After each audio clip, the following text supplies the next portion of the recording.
નમસ્કાર, હું Anita Parekh, Jayesh TV India ન્યૂઝમાં આપનું હાર્દિક સ્વાગત છે.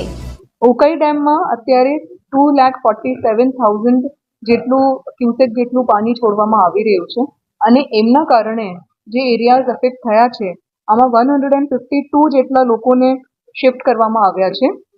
એમના માટેના શેલ્ટર હોમ્સ, ફૂડ પેકેટ અને પાણીની અને મેડિકલ ટીમ્સની વ્યવસ્થા કરવામાં આવી છે. સેન્ટ્રલ ઝોનના ડક્કાઉવારા વિસ્તારમાં જો પાણી ભરાયું છે એમના કારણે ત્યાં 400 જેટલા લોકોને ફૂડ પેકેટ્સ અને જમવાની વ્યવસ્થા કરવામાં આવી છે.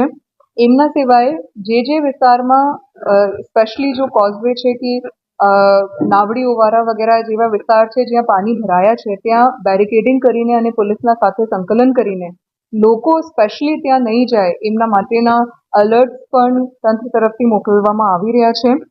ખાસ કરીને ભારે વરસાદ અને પવન અને ડિપ્રેશનને ધ્યાને રાખીને સમુદ્રના કિનારા ઉપર માછીમાર અને લોકો નહીં જાય એમના માટેના પણ એલર્ટ આપવામાં આવ્યા છે અને પોલીસ વિભાગ સાથે સંકલન કરવામાં આવ્યું છે. આજે જન્માષ્ટમીનો પણ તહેવાર છે એટલે સમગ્ર સુરત શહેરમાં આ બધી પરિસ્થિતિને ધ્યાને રાખીને ભીડવાળા કોઈ વિસ્તાર હોય અથવા તો ટ્રાફિક વ્યવસ્થિત રીતે રેગ્યુલેટ થાય એમના માટે પણ પોલીસ વિભાગ સાથે સંકલન કરવામાં આવી રહ્યું છે. તમામ પરિસ્થિતિ ઉપર કોર્પોરેશન વિવિધ વિભાગો સાથે સંકલન કરીને 24/7 મોનિટરિંગ કરી રહ્યું છે. આપના તરફથી હું લોકોને અપીલ કરું છું કે ભારે વરસાદ, પવન અને ડિપ્રેશનની પરિસ્થિતિને ધ્યાને રાખીને ખાસ કરીને બાળકો, સિનિયર સિટીઝન્સ અને પ્રેગ્નન્ટ વિમેન બહાર ના નીકળે. અને બીજું, તાપી નદીના પ્રવાહ વધારે હોવાથી તાપી નદીના આજુબાજુના વિસ્તારોમાં લોકો ના જાય અથવા તો ખાડીમાં વિસ્તારમાં પ્રવાહ વધારે હોવાથી ત્યાં ના જાય અથવા તો સમુદ્રના કિનારા ઉપર અત્યારે ડિપ્રેશન અને પવન અને વરસાદની પરિસ્થિતિના ધ્યાને રાખીને લોકો મૂવમેન્ટ ના કરે એવી હું અપીલ પણ કરું છું. કોઈને પણ પેનિક થવાની કે ગભરાવાની કોઈ પણ જરૂરત નથી. એડવાન્સમાં જે આગોતરા પગલાં લેવાના છે એમના માટે તંત્ર પૂરું સજાગ છે.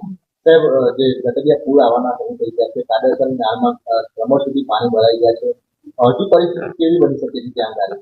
અત્યારે આજના માટે મોસમ વિભાગ તરફથી રેડ એલર્ટ સુરત શહેરને આપવામાં આવ્યું છે અને એમના કારણે ભારે વરસાદની પરિસ્થિતિની સંભાવના છે અને સાથે ઉપરવાસમાં જો વરસાદ થઈ રહી છે ત્યાંથી ઉકાઈ ડેમમાંથી જો પાણી છોડવામાં આવી રહ્યું છે એ બે પરિસ્થિતિને ધ્યાને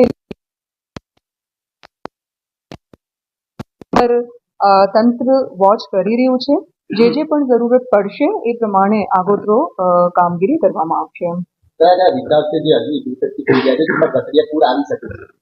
અત્યારે જ્યાંથી શિફ્ટિંગ કરાવવામાં આવ્યું છે એવા કતારગામમાં શબરીનગર એરિયા છે, વેસ્ટ ઝોનમાં પાલ આરટીઓની પાછળ અને રીવાનગર છે અને સેન્ટ્રલ ઝોનમાં જો ડક્કાઉવારા એરિયા છે ત્યાં પાણી ભરાયાનો પ્રશ્ન ઉપસ્થિત થયું છે અને ત્યાં વેસ્ટ ઝોન અને કતારગામ ઝોનમાં ઓલરેડી 152 જેટલા લોકોને શિફ્ટ કરી દેવામાં આવ્યા છે.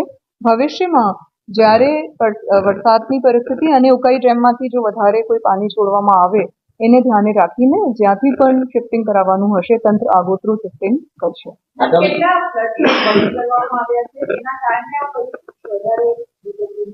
અત્યારે ઉકાઈ ડેમમાંથી જો પાણી છોડવામાં આવી રહ્યું છે એમના કારણે તબક્કાવાર જો વેસ્ટ ઝોન અને સેન્ટ્રલ ઝોનમાં ફ્લડગેટને ઓપરેટ કરવા માટેની કામગીરી ચાલુ કરવામાં આવી છે અને બંધ કરવાનું, ખોલવાનું એ બંને જો પરિસ્થિતિ છે એ ઉકાઈ ડેમમાંથી કેટલું પાણી છોડવામાં આવશે અને વરસાદ એ બંનેને ધ્યાને રાખીને કરવામાં આવશે. તબક્કાવાર મીડિયાને પણ તમામ પ્રકારની માહિતી અત્રેથી આપવામાં આવી રહી છે પણ જે પણ પરિસ્થિતિ ઉદ્ભવશે એમનું આગોતરી માહિતી પણ તંત્ર તરફથી આપવામાં આવશે.